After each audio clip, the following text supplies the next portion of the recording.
el, el maestro Marcelo Canteiro, que recordamos, inició una serie de pláticas que hicimos en el 2016 que se llamaron Foros por la construcción de un área verde comunitaria y popular. Una serie de pláticas que se dieron entre octubre y noviembre del 2016 y que fue lo que finalmente le preocupó a Mancera y a los hermanos Chabot, porque curiosamente las pláticas estaban planeadas para terminar en diciembre y que en el mes de diciembre pudiéramos diseñar un proyecto de área verde comunitaria. Ese proyecto de área verde comunitaria fue suspendido, fue postergado, porque en la madrugada del 6 de diciembre del 2016, alrededor de las 3:40, llegaron 400, mínimo 400 granaderos, apagaron las luces de la Aurrerá, el alumbrado público, todo fue oscuridad, se robaron todo lo que teníamos en la resistencia, amenazaron a los compañeros que estábamos aquí, con cohetes de feria y cuchillos de cocina nos dijeron que estábamos armados y detuvieron esa lucha por un momento, y a cambio lo que hicieron fue construir esos edificios que están ahí. Entonces recordamos bien que el maestro Marcelo empezó esa serie de pláticas. Hoy que comenzamos esta nueva etapa con la obra suspendida, pues reconocemos, agradecemos, porque durante este tiempo él junto con otros especialistas de la UNAM han acompañado esa lucha y han brindado su conocimiento para que podamos lograr el objetivo final. Entonces aprovechamos para agradecerle al maestro Marcelo, a quien pedimos un aplauso fuerte, porque la ciencia está puesta al servicio del pueblo, al servicio de la madre tierra o del medio ambiente. Entonces, pues damos inicio a la plática Relaciones entre acuíferos urbanos, y áreas preservadas al sur de la Ciudad de México y su relación con Aztecas 215, a cargo de el maestro Marcelo Canteiro del Instituto de Biología de la UNAM. Pues gracias, maestro, y bueno, lo escuchamos. Buenas tardes. Ya nos conocemos, tenemos la plática y más. Y de algunos trabajos que recorridas que estuvimos haciendo y que de ahí surge un poco lo que les voy a presentar hoy. Para los que no lo saben o para recordar un poco cómo fue el camino mío involucrándome con este tema y con el caso de Aztecas, surge, ¿no? Porque surge la obra, esta historia creo que ya la saben, surge la obra, se inunda la construcción, hay un problema, los vecinos se manifiestan, hacen la denuncia en PAOT contacta a la UNAM y ahí en la UNAM es donde estoy haciendo mi investigación de doctorado. Mi investigación de doctorado empieza en 2016 también y viendo la relación que tenía la reserva que está mismo en la UNAM, la Reserva Ecológica del Pedregal de San Ángel, con el acuífero que está debajo de la reserva. Entonces, de ahí yo estoy en el medio de mi investigación, surge el caso de Aztecas, PAOT consulta a la UNAM, al Instituto de Geología y al Instituto de Biología, justo en los dos lugares, a mis dos tutores en los dos lugares, que tengo uno en el instituto que es Luis Zambrano en Biología y Óscar Escolero en Geología, y Óscar Escolero lleva adelante la investigación para la PAOT, donde sale un informe. Yo apoyo a Óscar con ese informe y a partir de ese informe y con lo que yo ya había avanzado en mi doctorado sale un artículo, que es el artículo que les voy a presentar ahora, la siguiente. Entonces, ¿por qué ese caminito me pareció importante mostrarles? La idea era mostrarles cómo me involucro en este caso, por qué y por qué adquiere tanta importancia, tanto para mí como al revés, ¿no? El trabajo que yo estoy haciendo para el caso y el caso para mí, ¿no? Entonces, el título no dice mucho del artículo, en inglés suena un poco más lindo, porque como nuestro artículo está en inglés y cuando lo traducí ya no suena tan lindo, entonces quería explicarles un poquito qué se trata de eso, ¿no? De las áreas urbanas y del acuífero al sur de la Ciudad de México. Lo que se basa en el artículo es en ver cómo se relaciona la superficie con el acuífero, ¿no? Entonces, esa superficie, en este caso, un área protegida, y la ciudad, teniendo en cuenta que la mayoría, en la parte urbana de la Ciudad de México, sin contar la zona de conservación, en todo el suelo urbano, la mayoría del suelo es impermeable, el agua no se infiltra, hay mucha escorrentía, entonces las zonas preservadas, como dice el título, como la reserva del Pedregal, adquiere mucha importancia en términos de cantidad de agua que puede llegar al acuífero y que puede recargar el acuífero. Pero también adquiere importancia en términos de calidad del agua. ¿Por qué? Porque en las áreas naturales el agua se infiltra con una calidad superior a lo que se infiltra en cualquier parque de la ciudad. También en lo que se infiltra en cualquier camellón o en cualquier lugar modificado. ¿Por qué?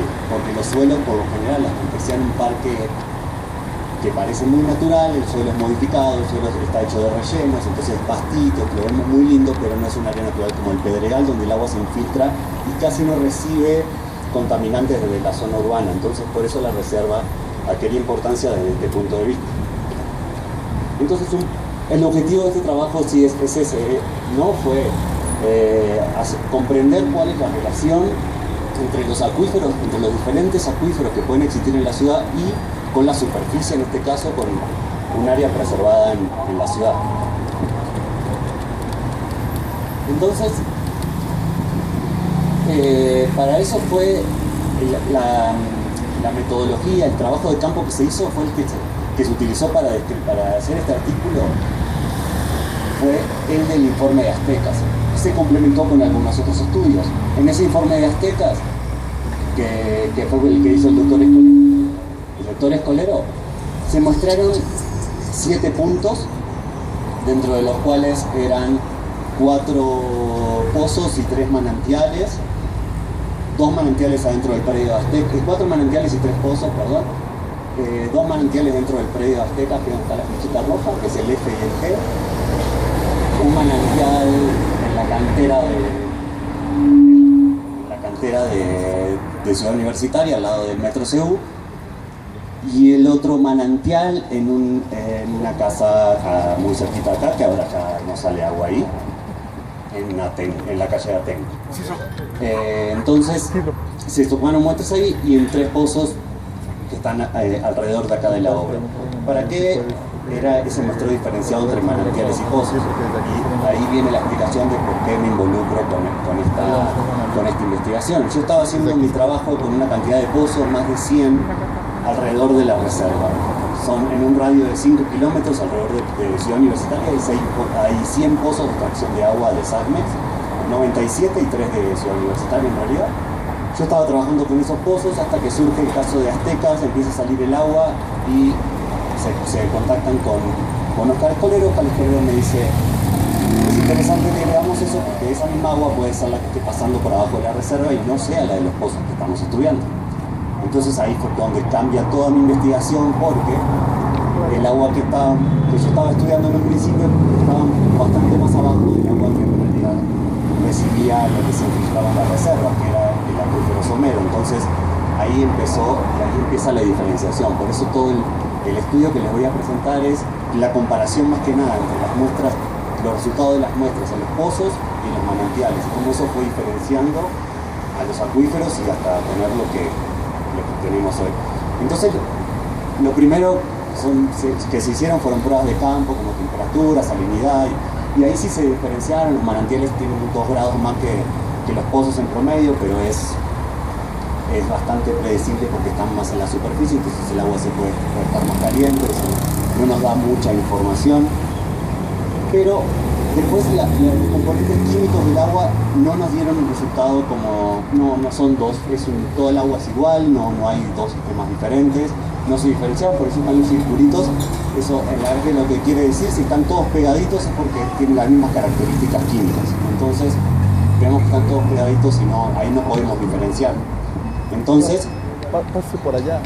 Se pasó a hacer otro tipo de estudios un poco más profundo, que es el estudio con isótopos. Los isótopos son moléculas que tienen cualquier sustancia, individuo, que son estables y que no cambian a lo largo del tiempo. Entonces, estudiando la concentración de esas moléculas que existen en cualquier cosa, se puede conocer su origen y muchas cosas importantes. Entonces, se fue viendo, acá en la primera gráfica lo que se ve es que los isótopos en los pozos se quedan juntos y los isótopos que pertenecen a los manantiales se quedan juntos.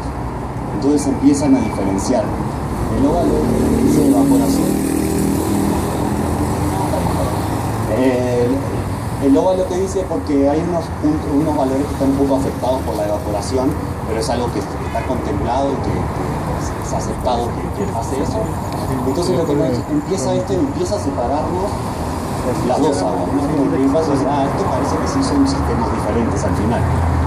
Entonces también con los mismos isótopos se puede hacer a través de una ecuación una relación de saber, bueno, a qué altura se infiltró esa agua.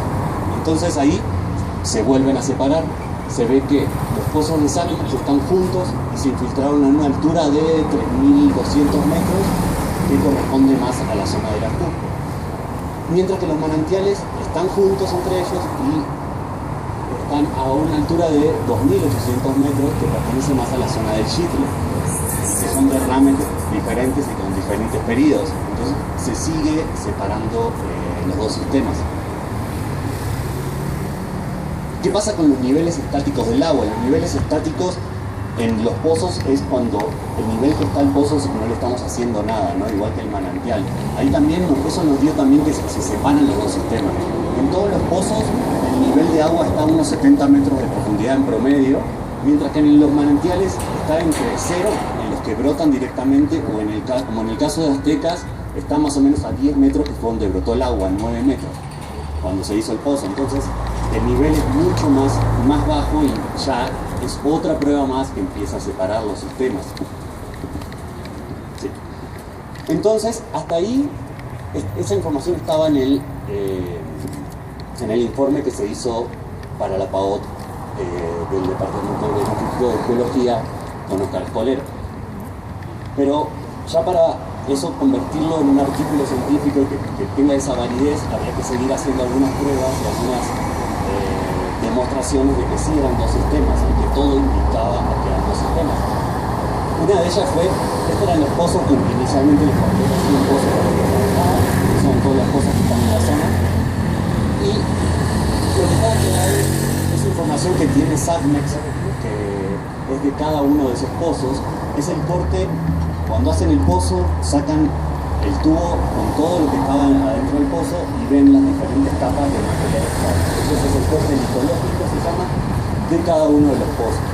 Con esos cortes, lo que se hizo dos secciones, o sea, dos líneas de pozos para ir haciendo corresponder este pozo con este pozo y este pozo, todas sus columnas, para ver cómo es el subsuelo y por dónde puede moverse el agua, porque a veces es muy equivocado el concepto que tenemos de acuífero, que pensamos que es como un río, una alberca subterránea, ¿no? Donde es un lugar vacío lleno de agua, ¿no? Y no es así, es un lugar de roca donde se mueve el agua. O sea, hay muchos materiales por donde el agua se puede mover, como la roca del Pedregal, que el agua se mueve muy fácil. Entonces, eso es lo que necesitábamos saber para empezar a definir el acuífero. Ahí. Con eso se hicieron, estos son las dos secciones, una que tenía esta dirección, esta es norte-sur y esta es oeste-este, ¿no? Entonces, cada color representa los diferentes tipos de materiales que hay en el subsuelo. En algunos materiales, por ejemplo el amarillo, que es conglomerados, en el que es café, que es arcilla, son materiales muy impermeables. Entonces esos materiales separan las capas de acuífero, las diferentes acuíferos. Entonces, arriba, en el rojo, que no llega más allá porque se corta, es donde se mueve el basalto, es el derrame del Chitle, que es el pedregal que conocemos, y es donde se mueve el acuífero somero. Que sí, que el acuífero somero se mueve por ese material, porque es un material por donde se puede mover el agua. Está separado del otro acuífero por materiales impermeables, que es algo que se hace, o sea, sigue haciendo sentido. Y el espesor promedio de este acuífero tiene 10 metros, ¿no? O sea, es un acuífero que se dice no confinado, no confinado, sino confinado. El acuífero no confinado es el que tiene una capa que no es impermeable arriba, como es este que es la superficie. Entonces, abajo sí es impermeable, pero arriba no. Entonces ahí queda el agua que pasa, ¿no? Entonces, con estos conocimientos, lo que se pudo ver es que el acuífero tiene este espesor, que la extensión del acuífero, por la característica de los materiales que hay en la zona, se va a mover y va a ocupar la misma extensión que tiene el derrame del agua del Chicle, o sea, los 80 kilómetros cuadrados originales del derrame. Esa es la extensión que nosotros la adjudicamos al acuífero, por eso que les digo que por ese material se puede mover y después hay materiales por el que no se puede mover. Entonces también limita por dónde se puede mover el agua y la extensión del acuífero. Y lo que les decía, que los acuíferos están separados uno del otro. Otra prueba que también se le agregó al informe, en este caso, fue ver para dónde se movía el agua, ¿no? Ya del acuífero principal, donde se extrae el agua de los pozos de Sagmex, se sabe para dónde se mueve, que es este mapa. Las flechitas marcan para dónde se mueve el agua, y el agua siempre se mueve de suroeste a norte en el acuífero principal. Entonces, eso corresponde con la topografía de la ciudad, la zona más alta, la zona más baja. El acuífero somero se mueve de la misma manera, o sea, tiene la misma dirección del flujo. Entonces también eso es importante para empezar a hacer estudios de cómo se pueden relacionar los acuíferos, si tienen relación con todo. Bueno, toda el agua va para el mismo lado, ¿no? Y eso lo podemos ver muy fácil porque estas zonas de la ciudad, donde puede ser Indios Verdes, esas zonas donde se inunda, el agua va para ahí, no es por mucho misterio. Entonces, como para hacer una imagen resumen, sería esta, ¿no? Esta es la imagen resumen de un acuífero, la línea punteada de arriba, un acuífero somero, que el agua se infiltra a unos 2.800 metros, un acuífero principal, donde están los pozos de Sagmex, allá están los acuíferos, los manantiales ubicados, los dos de Aztecas y el otro. Esas características que tiene cada uno, ¿no? Lo de infiltración reciente y recorrido corto. Eso es algo muy importante en el tema de los acuíferos someros, si no es lo más importante. ¿Qué quiere decir infiltración reciente y recorrido corto? Cuando estaba abierto acá y se podía ver, se sabía que cuando llovía al ratito empezaba a salir el agua muy fuerte. Ese es el recorrido corto que tiene un acuífero somero. El acuífero principal, donde sacamos el agua ahora, es agua que se infiltró en el Ajusco, capaz que hace más de 1000 años seguro, capaz que 5000. Entonces tampoco sabemos cómo fue el clima hace 5000 años, pero no podemos tener gestión sobre eso.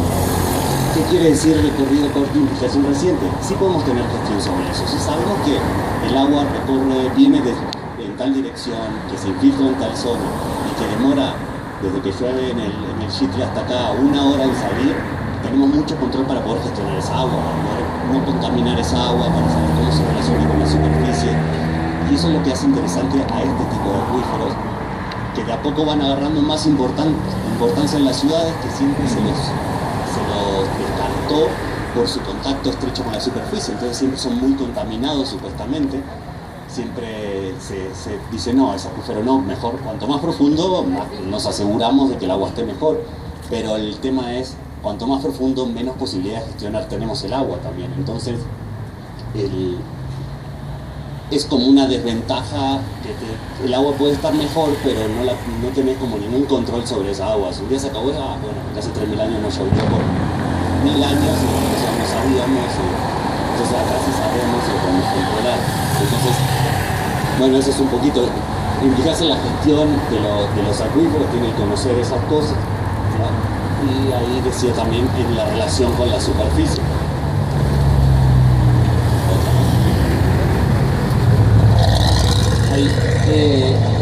Otra cosa que se plantea en el artículo es, estos acuíferos, como les dije, están separados durante la extensión del acuífero somero, que son los 80 kilómetros cuadrados. Ahí sabemos que no se junta con el acuífero principal, pero afuera, o sea, todos los materiales en un momento terminan y en algún momento se juntan, porque aparte, lo sabemos eso porque en el borde de lo que sería el derrame original de lava de los 80 kilómetros cuadrados, no hay grandes afloramientos de agua en ningún lado donde pueda salir esa agua. Esa agua va para algún lado. Y si no va para arriba, va para abajo. Entonces, esos acuíferos en algún lado se juntan. ¿Qué implica que se juntan?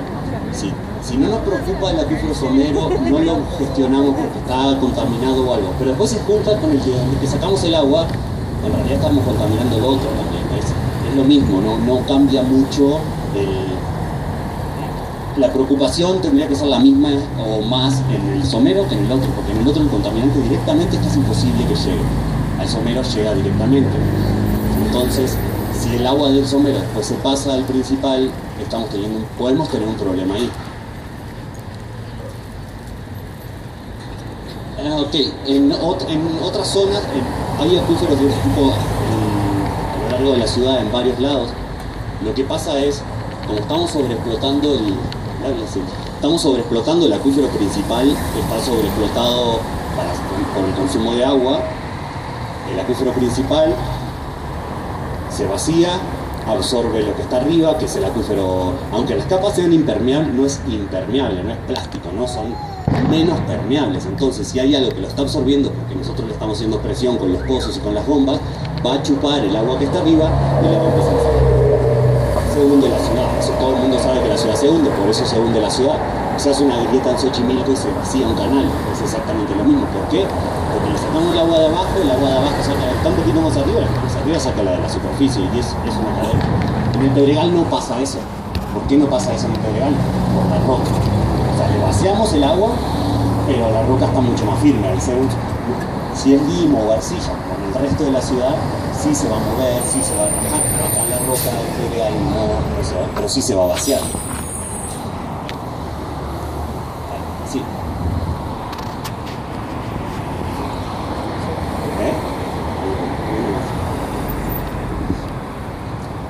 Entonces, otra cosa importante del acuífero somero, lo que venía diciendo, y esto sí va ya más relacionado a lo que es mi investigación, que es la relación con áreas naturales, ¿no? Como les decía al principio, las áreas naturales son esos lugares donde se puede recargar el agua y donde se puede recargar con mayor calidad, ¿no? Entonces también va a depender mucho de esa gestión que hagamos sobre las áreas naturales, no solamente la gestión sobre el agua, tiene que ser una gestión integral sobre el terreno, la que nos puede propiciar calidad y cantidad de agua en el acuífero, porque si el agua no se infiltra o se infiltra con mala calidad, seguimos teniendo el mismo problema que desperdiciando el agua, es otra forma de desperdiciar el agua, ¿no? Y esto es importante y creo que también es algo que sí les importa también a ustedes acá, ¿no? Que siempre lo hablamos desde el principio de esto, es los acuíferos someros y este acuífero somero, a partir de los resultados que yo tengo por ahora, sí es una fuente posible de suministro de agua, sí es una fuente complementaria posible de suministro de agua, y en realidad no es una fuente posible, porque eso es una versión que todos sabemos que no, porque de mis lugares de muestreo, de manantiales, hay dos que son tomas de Satmex y que de ahí se está sacando, es esta misma agua del mismo acuífero, ¿no? Entonces en otro lado sí está bien, acá no, pero son cosas que ya sabemos que están haciendo y pero se podría oficializar como que todo el acuífero se reconozca más como una superficie así. Pero sí, sin duda falta y hay que complementar este trabajo con más trabajos de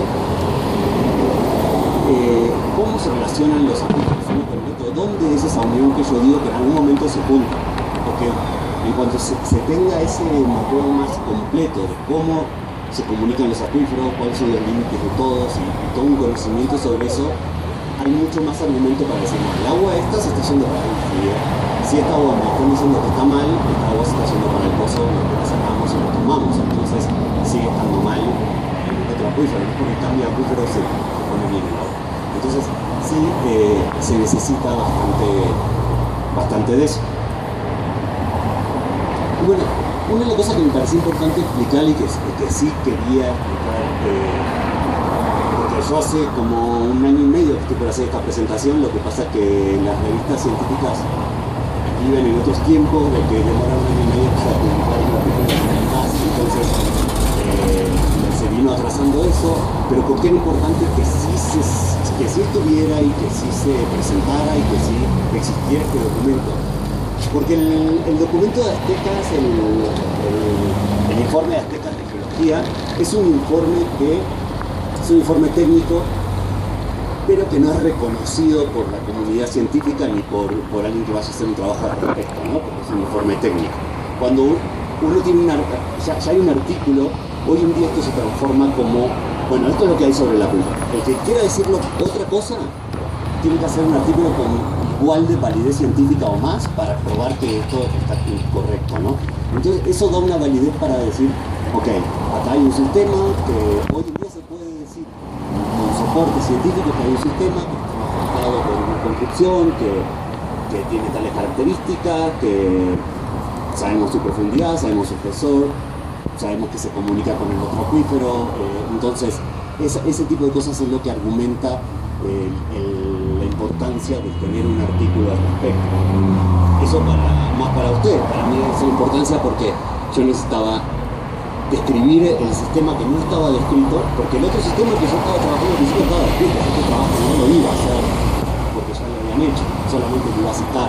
Ahora tuve que hacer este trabajo, describirlo, y gracias a eso hoy en día se conocen las características, yo por necesidad, pero creo que al final terminó siendo un complemento interesante el poder haber llegado a describir un sistema que no estaba reconocido, de un tipo de sistemas que no se quieren reconocer mucho por su complejidad de gestión. Entonces, como que para eso sirve, ¿no? Es una herramienta y que más allá de que leerlo no es nada divertido, que entendible seguramente no sea tan entendible para todos, pero sí saber de que es una herramienta y que la idea es que se usa, algunos tratamos de que no estar encerrados en una burbuja académica, sino que el conocimiento sirva, ¿no? Que realmente sea una herramienta para que se pueda usar como sea, pero que se use. Eso ya lo vimos. Eso no, o sea, se describió el acuífero, que es lo importante, y se empezó a estudiar la relación con el otro acuífero de la superficie. O sea, como les decía, faltan investigaciones, faltan cosas para hacer y ojalá que se sigan haciendo, pero ya hay un primer paso de lo que se está haciendo. Pero mi investigación de doctorado sigue, porque esto es como si mi investigación la divido en 3, esto sería la primera parte, y ahí sí, ¿cuál es la otra parte? Y lo que ya estoy ahora ya avanzando, casi terminando, es el estudio sobre la calidad de agua del acuífero. Ya sabemos, bueno, existe el acuífero, tiene características, bueno, ¿cuál es la calidad del agua del acuífero? Y en mi caso, en realidad, la pregunta es, ¿cómo se relaciona esa calidad del agua a la presencia de la reserva? ¿No? ¿Que la reserva afecta esa calidad de agua, la mejora, la empeora o no?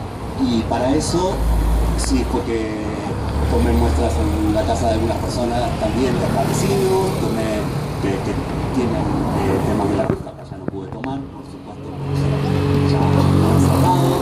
En algunos en la casa de la gente que había tomado no pude tomar porque ya no brota ahí. Entonces, este estudio tomé en cuenta importante, que es un manantial natural de Sacne, que este mismo acuífero, y ese estudio los resultados que hasta ahora todavía no están 100% analizados, pero o sea, no muestran que la calidad del agua, como adelanto, la calidad del agua no es una calidad de agua mala, tiene sus cosas como toda el agua, pero con muchos tipos de tratamientos se pueden mejorar esa agua. Entonces, eso es un poco lo que yo quería contarles sobre el trabajo y sobre la posibilidad de uso que ojalá encuentren en el artículo, y también contarles que sigo involucrado con eso porque me queda como a continuación es lo de calidad y también lo de cantidad, pero eso está más relacionado con la reserva directamente, ya no tanto con el acuífero, pero bueno, muchas gracias por su atención.